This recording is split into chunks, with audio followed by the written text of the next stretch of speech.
இன்றைய பதிவில் நாம் காண இருப்பது பாபநாசம். சக்தி அமைந்த பீடங்களில் இது விமலை பீடம் என்பார்கள். இங்கு அமர்ந்த அம்பிகையின் பெயர் விமலை என்பதாகும். உலகத்தையே காக்கின்ற நாயகியும் இவளே. எனவே தற்போது இவ்வன்னையை உலக நாயகி என்று அழைக்கிறார்கள். இங்குள்ள அம்பிகை சிவனுடன் சேர்ந்த திருமண காட்சியை அகத்தியருக்கு அளித்தாள். திருநெல்வேலி தென்காசி புகைவண்டி பாதையில் உள்ள அம்பாசமுத்திரம் என்னும் புகைவண்டி நிலையத்தில் அல்லது பேருந்து நிலையத்தில் இறங்கி மேற்கு நோக்கி 8 கிலோமீட்டர் தூரம் சென்றால் அன்னை உலகம்மை பாப விநாச ஈஸ்வரருடன் திருக்கோயில் கொண்டு எழுந்தருளி இருக்கும் தலம் அடையலாம். பாபநாசம் பொதியமலையின் அடிவாரத்தில் அமைந்து இருக்கின்றது. பாபநாசத்தில் உலகம்மை உயிர்களை பாவங்களினின்றும் தீமைகளினின்றும் விலக்குகின்றாள்.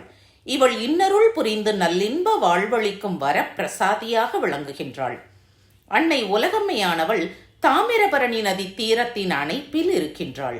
மேலும் அருவியின் ஓங்கார ஒலியிலும் உலகை ஆள்பவளாக திகழ்கின்றாள். இது அழகிய பெரிய திருக்கோபுரத்துடன் விளங்கும் பெரிய கோயிலாகும். தமிழ் முனிவராகிய அகத்தியருக்கு இறைவன் இங்கு தமது திருமண காட்சியினை காட்டி அருளினார்.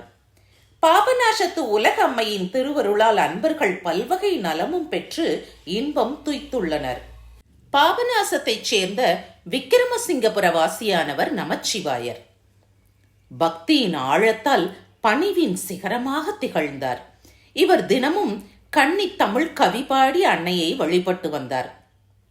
ஒரு நாள் அன்னையை கண்டு வழிபட சென்ற அவர், பொன்னை நொந்து கொண்டால் அப்பொன் வருமோ, முன்னை வினை தன்னை நொந்து கொண்டால் அத்தன்மை நன்மையாயிடுமோ, என்னை நொந்து கொள்கிலனால் இன்பமின்றி துன்பம் வரின் உன்னை நொந்து கொள்வேன் உலகுடைய மாதாவே என பாடிக்கொண்டே வெற்றிலை எச்சிலை துப்பிய வண்ணம் நடந்தார்.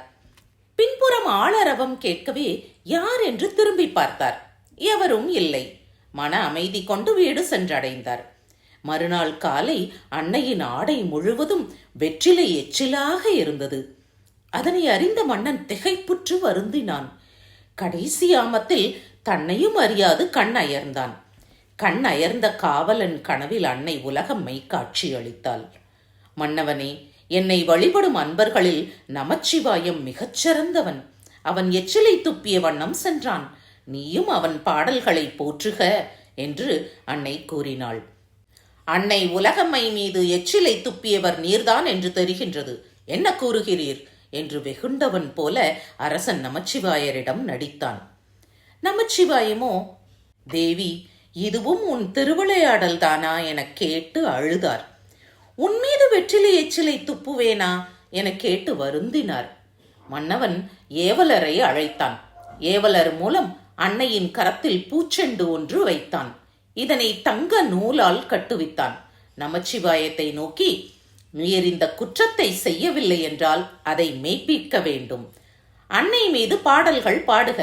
நீர் பாட ஒவ்வொரு நூலாக அறுபட்டு உமது கரத்தில் பூச்செண்டு வந்து விழ வேண்டும்.